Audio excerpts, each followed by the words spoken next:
Hi guys, it's Debbie.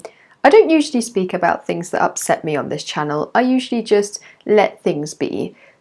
But sometimes certain things just have to be said. A few days ago, I was relaxing, trying to catch up with some tweets, when I stumbled across the latest announcement on behalf of the Academy, which provides us with the yearly Oscar ceremony. Change is coming to the Oscars. Here's what you need to know. A new category is being designed around achievement in popular film. We've set an earlier air date.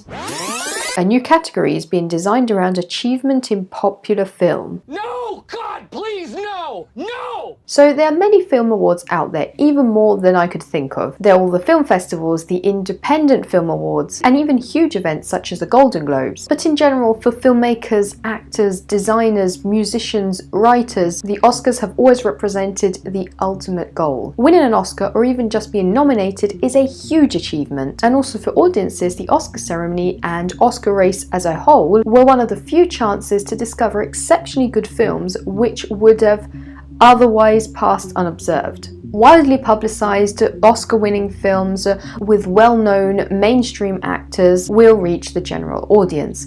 La La Land, The Departed, The Lord of the Rings. But thanks to the Oscar season, the publicity, the actual ceremony, many good films are spread to an audience which otherwise would not see them. Films like Phantom Thread, Her, Moonlight, Manchester by the Sea, even Call Me By Your Name would probably have never reached the number of viewers and the popularity they ultimately achieved if not through the indirect and direct publicity film awards gave them. The whole world of the Oscars has always been a promotional stunt, they've always been advertisement ridden, a promotional genius with the ending ceremony night being a money-making machine. But there was still that little special something, that last lighthouse guiding us through the dark, making us still hope in cinema. We put up with all the wealth, the glitzy red carpet, the paparazzis, just to then see art being rewarded in front of the whole world. Independent film festivals and organisations and film awards in general are one of the last hopes to maintain cinema's role as a work of art. The exhaustive creation of something beautiful rather than the mere number of tickets sold, and one of the few ways to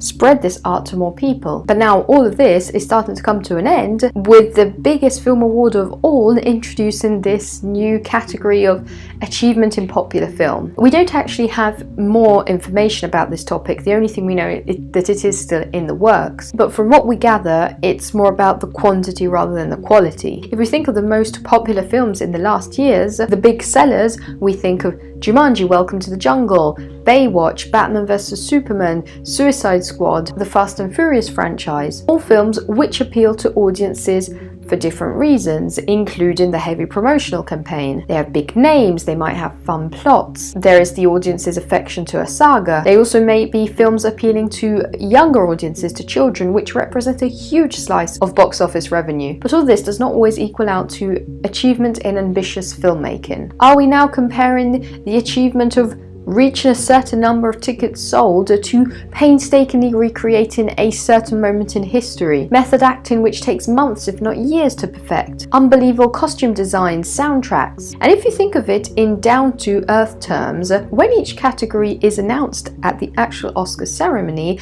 the presenters explain what achievement the nominees have reached, why they have been nominated, what will it be like for popularity. These films all reached 3 million in box office sales, and they were reposted 600,000 times on Instagram. Here are the nominees. It sounds like MTV's awards for best kissing scene. The other 2 points of the tweet are not as frightening. For example, the 2020 date is not frightening at all, it's just a communication.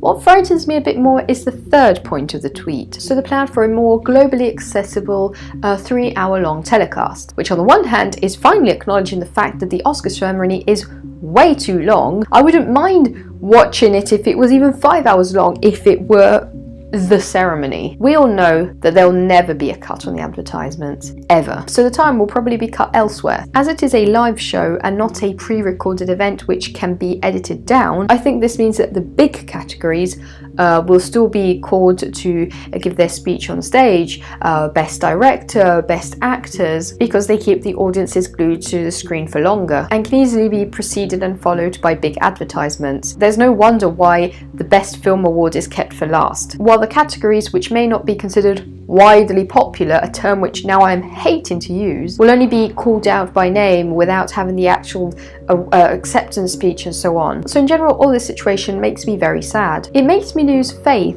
but not in cinema, in the industry behind it. Because on the other hand, there's still faith in cinema. I still have faith that some figures in this industry will keep on pushing hard to keep on creating what they have the talent to create. This desire to change the system has already been seen recently with the success of independent or smaller film production and distribution companies of unknown faces on the screen. So maybe there is still that lighthouse. See you soon. Bye. Come on. La La Land. Thank you all. Moonlight, you guys won Best Picture. Moonlight won. Come on, this is not a joke.